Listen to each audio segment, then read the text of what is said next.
আসসালামু আলাইকুম। গত 15ই আগস্ট ছিল বঙ্গবন্ধুর মৃত্যু দিবস। বাংলাদেশের যে কজন মানুষ, প্রথিতযশা মানুষ, যারা বাংলাদেশের রিয়াল হিরো, তাদের মধ্যে হচ্ছে একদম উপরের দিকে হচ্ছে বঙ্গবন্ধু। কারণ যে লোকটা জীবনের 14টি বছর বাংলাদেশের স্বাধীনতার জন্য আন্দোলন করতে গিয়ে পাকিস্তানিদের জেলখানায় বন্দী ছিল। তার জীবনের গুরুত্বপূর্ণ 14টা বছর কিন্তু সে কাটাই দিছে। কী জন্য? বাংলাদেশের স্বাধীনতার জন্য। এখন 15ই আগস্ট ছিল বঙ্গবন্ধুর মৃত্যু দিবস। মৃত্যু দিবস আসলে এটা কি বলা যাবে কি না জানি না, কারণ মৃত্যু দিবস হচ্ছে স্বাভাবিক মানুষ যখন মারা যায় তখন আমরা মৃত্যু দিবস, কিন্তু এটা হচ্ছে হত্যাকাণ্ড দিবস, বঙ্গবন্ধু হত্যা দিবস 15ই আগস্ট। মানে বঙ্গবন্ধুর যে এই হত্যাকাণ্ড, এইটা কেন হয়েছে, কী জন্য হয়েছে, কারা করেছে, এগুলো তো অনেকেই কম বেশি সবাই জানেন, বেশিরভাগ মানুষই জানেন।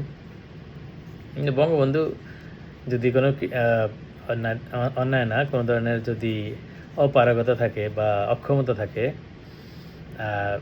সেটার জন্য বঙ্গবন্ধুর মামলা হইতে পারে, ধরলাম অভ্যুত্থান হয়েছে, গ্রেপ্তার হইতে পারে বঙ্গবন্ধু, তাই না? কিন্তু বঙ্গবন্ধুরে মেরে ফেলছে।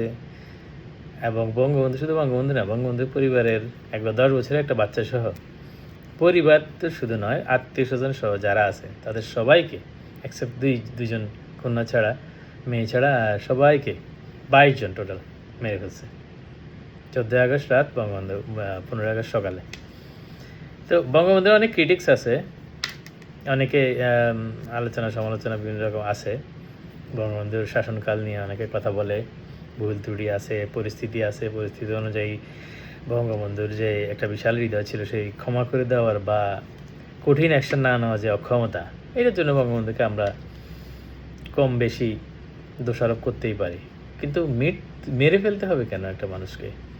এই যে লোক বাংলাদেশের স্বাধীনতা এনে দিছে, বাংলাদেশের জাতির পিতা, জাতি সত্তা সৃষ্টি করার জন্য যাকে পিতা বলা হয়, সেই জাতির পিতা। এখন পৃথিবীতে জাতির পিতা তো অনেক আছে। আমেরিকা জাতির পিতা ওয়াশিংটন আছে, আপনার ইন্ডিয়াতে আছে মহাত্মা গান্ধী, তারপরে আছে বিভিন্ন জন আছে বিভিন্ন দেশে, বা যারা মূলত বেশি ক্ষুব্ধ বঙ্গবন্ধুর উপরে, যে শ্রেণীটা একটা ক্ষুদ্র একটা শ্রেণী, তাদের যে মানে পেয়ারা পাকিস্তান, তাদের জাতির পিতা আছে জিন্না। সেই জিন্নারও দেখলাম যে বাংলা একটা স্বাধীন দেশে জিন্নার জন্মদিবস পালন করে। সেই অন ইউ পিপল। তো এই লোকগুলা বঙ্গবন্ধুকে যেভাবে 5ই আগস্টের পর 2024-এ যেভাবে অপমান করার চেষ্টা করছে, বঙ্গবন্ধু বিভিন্ন রকম স্কাল্পচার, বিভিন্ন রকম ছবিতে যেভাবে তারা ন্যাক্কারজনকভাবে, কুরুচিপূর্ণভাবে বিভিন্ন রকম অপমান করার চেষ্টা করছে, এই রকমভাবে পৃথিবীর আর কোনো জাতির পিতাকে কেউ অসম্মান করে না, কেউ না। মহাত্মা গান্ধী ইন্ডিয়াতে কংগ্রেসের মহাত্মা গান্ধী, তাই না? কংগ্রেস দলের সভাপতি ছিল, কংগ্রেসের প্রতিষ্ঠাতা। সেই কংগ্রেসের প্রতিষ্ঠাতা সম্ভবত যাই হোক, মহাত্মা গান্ধী, হ্যাঁ, কংগ্রেসের প্রতিষ্ঠাতা এটা সম্ভবত। সেই মহাত্মা গান্ধীকে কিন্তু বিজেপি ক্ষমতা আছে আজকে এত বছর টানা, মনে হয় 3-4 বছর, চার সেশন মনে হয় ক্ষমতা আছে, এর আগেও ছিল, কিন্তু কখনো তো কেউ অপমান করে নাই, তাই না? আত্মঘাতী হামলায় মহাত্মা গান্ধী মারা গেছে, ঠিক আছে, কিন্তু কেউ এইভাবে অপমান করে নাই যে। কিন্তু প্লাস এই যে জর্জ ওয়াশিংটন আমেরিকাতে, তো আমেরিকা ডেমোক্রেট রিপাবলিকান, তারা তো ভিন্ন ধর্মী রাজনীতি করে, অপোজিট। কিন্তু কখনো জর্জ ওয়াশিংটনকে কোনো রাজনৈতিক দল থেকে শুরু করে সাধারণ মানুষ কেউই কখনো কোনো ধরনের অসম্মান বা কোনো ধরনের বিতর্ক করে না। কারণ আপনার একটা জাতি, আপনার চিন্তা করতে হবে যে আপনাকে এই জাতিটা তৈরি করে দিয়ে গেছে যে লোক, সে হচ্ছে জাতির পিতা। আমরা কেন আমাদের জাতির পিতাকে অসম্মান করবো? যাদের বোধ বুদ্ধি আছে, যেসব দেশগুলো সভ্য, তারা কিন্তু এগুলো করে না। আমরা কেন করি? আমাদের মধ্যে একটা শ্রেণী আছে যারা মূলত অসভ্য, তারা বর্বর, তারা মানুষ হতে পারে নাই, তারা সভ্যতার থেকে বহু দূরে রয়ে গেছে। ওই যে আফ্রিকান জঙ্গলের যেসব মানুষজন আছে, কাইন্ড অফ তাদের মতো হিংস্র। কেন হিংস্র তারা, কী কারণে হিংস্র? ওই যে ওই একটা শ্রেণী আছে, অল্প একটা শ্রেণী, যারা 1975 সালে 1971 সালে স্বাধীনতা যুদ্ধে বিরোধিতা করছে। 5%, লেস দ্যান 5% ছিল তখন, এখন তো 6-7% হয়েছে। তাদের আন্ডা বাচ্চা বড় হয়ে, তাদের পোলাপান বড় হয়ে, তারা ওই ধারাটা কন্টিনিউ করতেছে এখনও। আর একটা শ্রেণী আছে যারা অ্যান্টি আওয়ামী লীগ। ওই অ্যান্টি আওয়ামী লীগের মধ্যে ওই শ্রেণীটাও অন্তর্ভুক্ত, প্লাস আরও কিছু এর বাইরের কিছু শ্রেণী আছে যারা আওয়ামী লীগকে দেখতে পারে না। এর মধ্যে বিএনপিরও একটা বিশাল অংশ আছে যারা আওয়ামী লীগকে দেখতে পারে না। আওয়ামী লীগ স্বাধীনতা এনে দিছে, বাংলাদেশে আওয়ামী লীগ স্বাধীনতা এনে দিছে, দল হিসেবে আওয়ামী লীগের হাত ধরে স্বাধীনতাটা ইয়ে হয়েছে। এখন কয় যে বলতে পারে যে আওয়ামী লীগের কি নিজস্ব সম্পত্তি, মানুষ ইয়ে করছে না, যুদ্ধ করছে না সাধারণ মানুষ যারা আওয়ামী লীগ করতো না? অফকোর্স অবশ্যই সবাই যুদ্ধ করছে, যারা আওয়ামী লীগ করতো না তারাও যুদ্ধ করছে, কারণ তারা দেশের জন্য যুদ্ধ করছে, দেশকে স্বাধীন করছে। আর আপনি স্বাধীনতা, আপনার একটা আন্দোলন তৈরি করার জন্য নেতা লাগে, দল লাগে, বা কেউ একজনকে লাগে না সামনে। মানে আপনি যদি কেউ মানুষ কি একা একা ঘরে ঘরে কি কোনো আন্দোলন করা যায়? সিঙ্গেল কেউ ইন্ডিভিজুয়াল কোনো ধরনের নেতা লিডার না থাকলে, কোনো সংগঠন না থাকলে হয় না তো। তো ওই সংগঠনের দায়িত্বটাই ছিল আওয়ামী লীগের, এবং ওই সংগঠনের নেতা ছিল, একচ্ছত্র নেতা ছিল বঙ্গবন্ধু শেখ মুজিবুর রহমান। আরও তো নেতা ছিল বাংলাদেশে, ছিল না? ভাসানী ছিল না? বড় নেতাদের মধ্যে ভাসানী তো একজন ছিল। পারছে ভাসানী অবিসংবাদিত নেতা হইতে? পারে নাই তো। ওনার কিছু জাতীয়তাবাদী কিছু ইয়ে ছিল, অফকোর্স এটা সম্মান করতেই হবে, কিছু এজেন্ডা ছিল, কিন্তু উনি তো বঙ্গবন্ধু হইতে পারে নাই। উনি তো আওয়ামী লীগের সভাপতি ছিল এক সময়, ভাসানী, তাই না? তো কিন্তু উনি তো সেই ফিগার হইতে পারে না। বঙ্গবন্ধু যে ক্যারিসমেটিক ফিগার ছিল, যেটা দিয়ে উনি এই যুদ্ধটা এই পর্যায়ে, আন্দোলনটা এই পর্যায়ে নিয়ে এসে এক পর্যায়ে যুদ্ধ হয়ে বাংলাদেশে স্বাধীন হলো।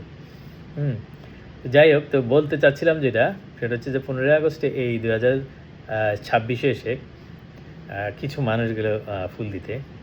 দুইটা মেয়ে গেছে, তাদেরকে যার পর নয় অপমান করছে।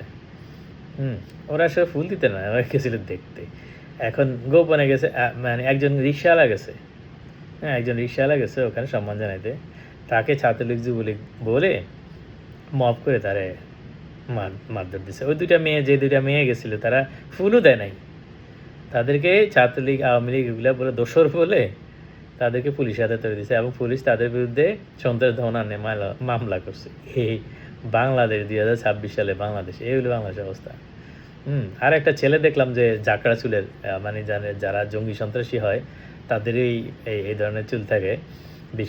দেখবেন আপনারা, আগে অনেক ছবি আছে বাংলাদেশের, যারা ক্রিমিনাল বিভিন্ন জঙ্গি গোপন সংগঠনের ক্রিমিনাল সংগঠনে করতো, তাদের অনেকে ছবি দেখবেন সাথে এই চুলের মিলে যায়। এই ছেলেটা নাকি